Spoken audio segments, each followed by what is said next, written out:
Olá, meu nome é Silvia Helena, sou educadora, faço parte do grupo de voluntárias do Instituto Ela.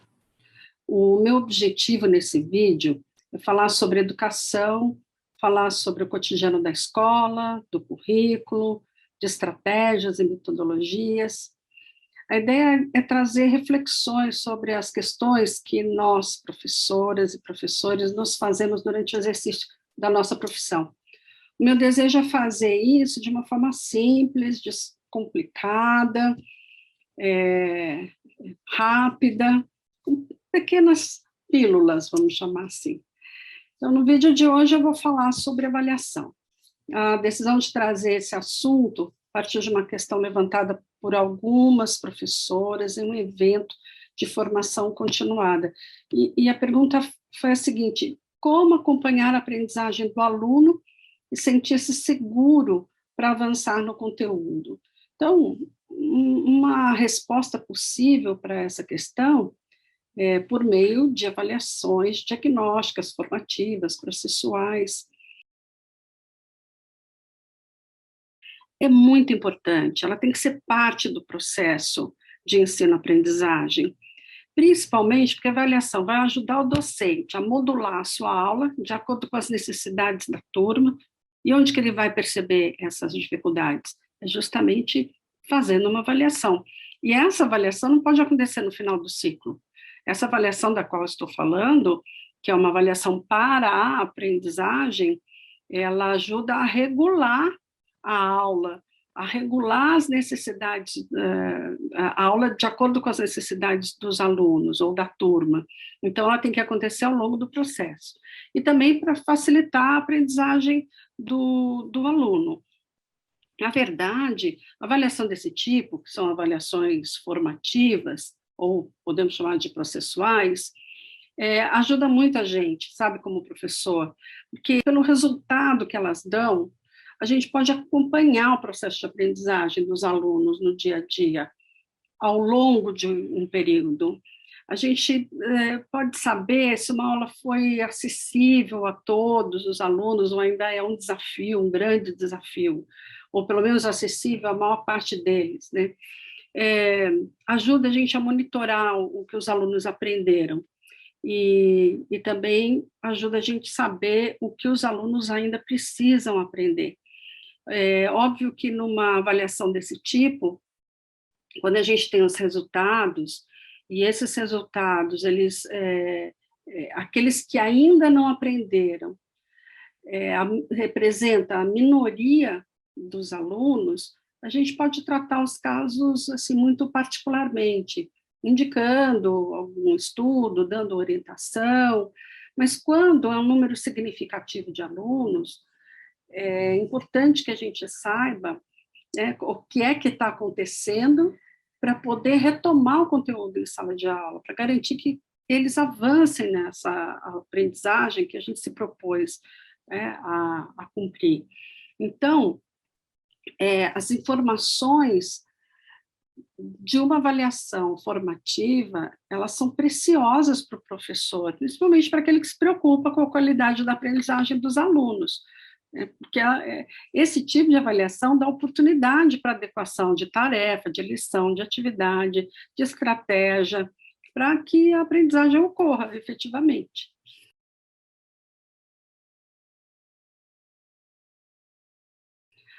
Para o aluno também esse tipo de avaliação ela é importante. Olha, por meio do feedback, o aluno vai conseguindo entender como é que é o seu processo de aprendizagem.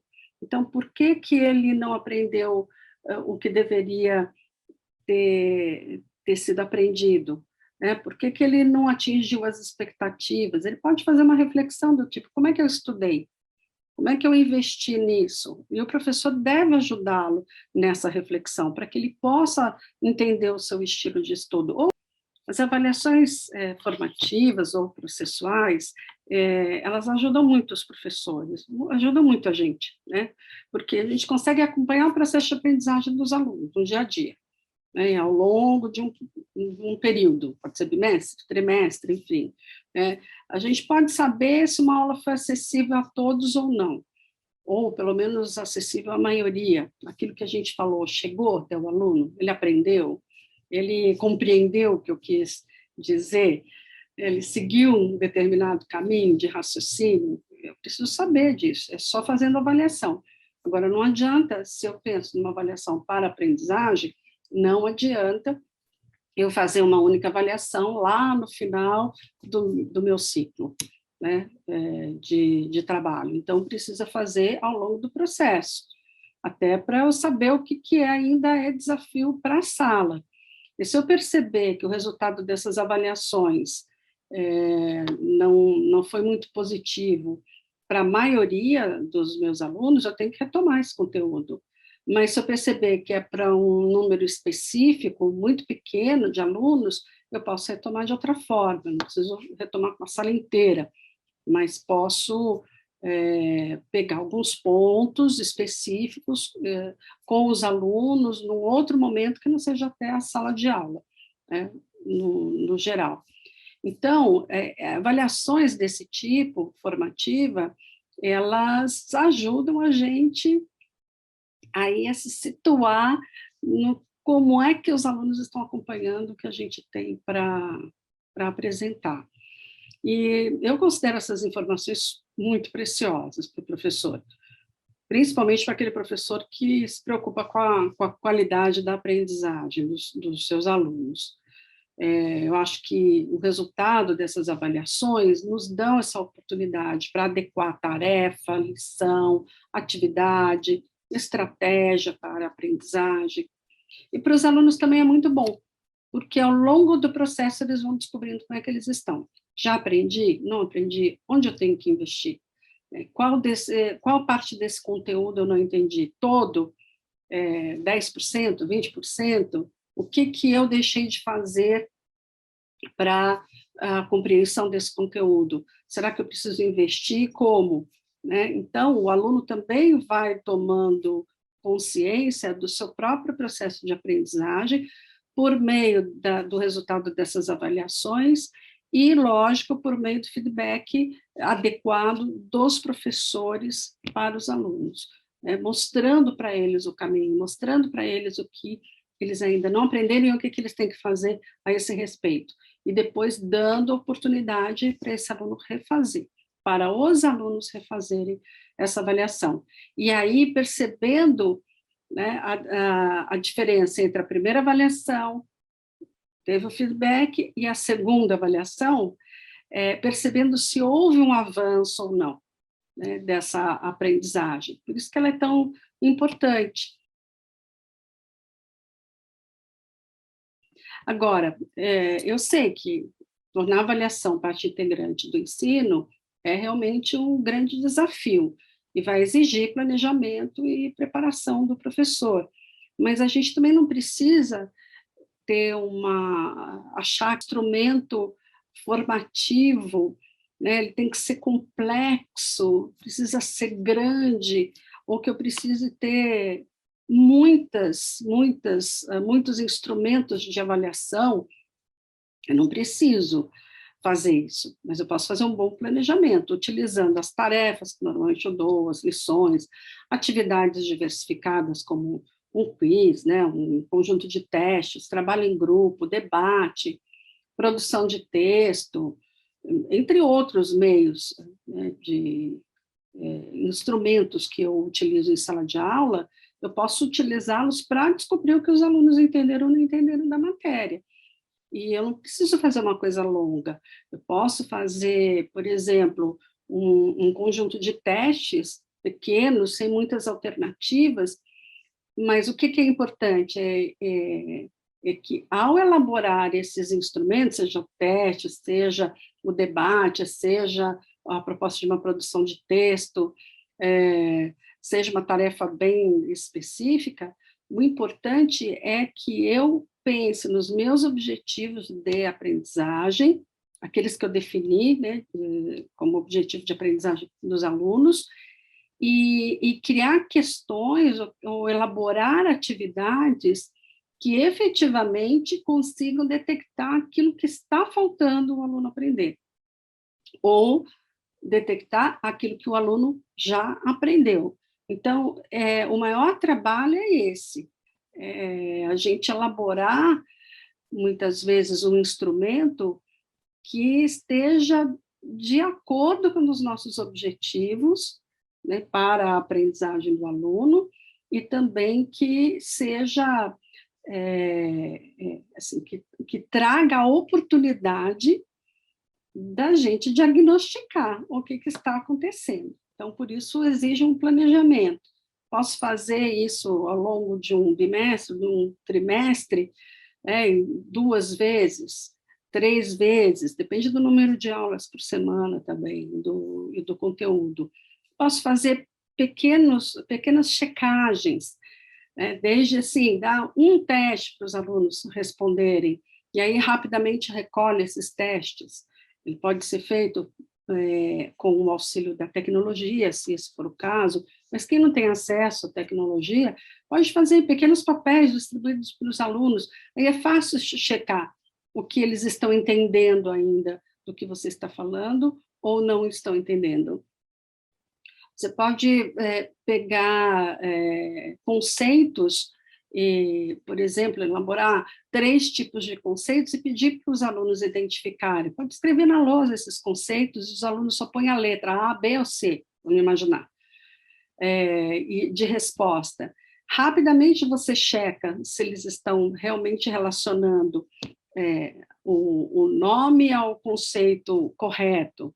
Pode dar uma expressão matemática para eles resolverem, você dá a expressão e dá o resultado, e eles vão tentar elaborar ou resolver essa expressão, e quem não chegou no resultado, vamos investigar por que não chegou no resultado. Se investiga só aqueles que não chegaram no resultado, e começa a levantar mesmo essas informações.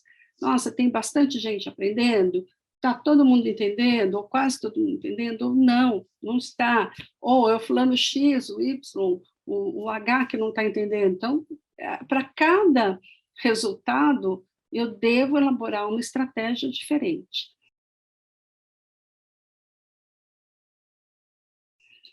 Outra coisa que precisa, né? Então, além do planejamento, é preciso se preparar para ler a resposta dos alunos, porque só detectar quantos alunos acertaram ou erraram uma determinada atividade é fácil. A gente faz um levantamentozinho rápido, seja à mão, seja por meio de instrumentos que a tecnologia, né, nos proporciona. É uma coisa fácil, mas, na verdade, a gente precisa ir além do resultado acertou ou errou.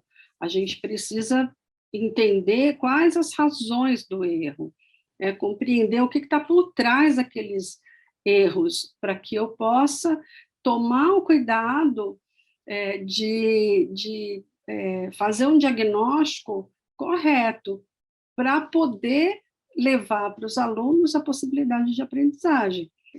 A preparação dos professores, ela é muito importante também, além do planejamento, e uma preparação para ler as respostas, porque identificar quantos acertaram, quantos erraram, é uma coisa mais ou menos tranquila. Eu posso criar atividades que me deem rapidamente esse resultado, mas é muito importante a elaboração dessas avaliações com questões que realmente avaliem a aprendizagem, para que eu possa entender pelo erro o que é que está por trás dele.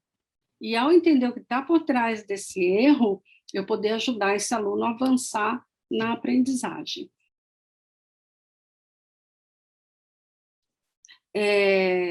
Nós podemos pensar em 2 tipos de avaliação. Uma avaliação para aprendizagem, que é essa que eu estou falando para vocês, que ela nos ajuda muito no nosso dia a dia na escola. E a avaliação de aprendizagem, que é aquela avaliação normalmente que é somativa, que te dá no final do ciclo e avalia bastante o desempenho do aluno naquele momento.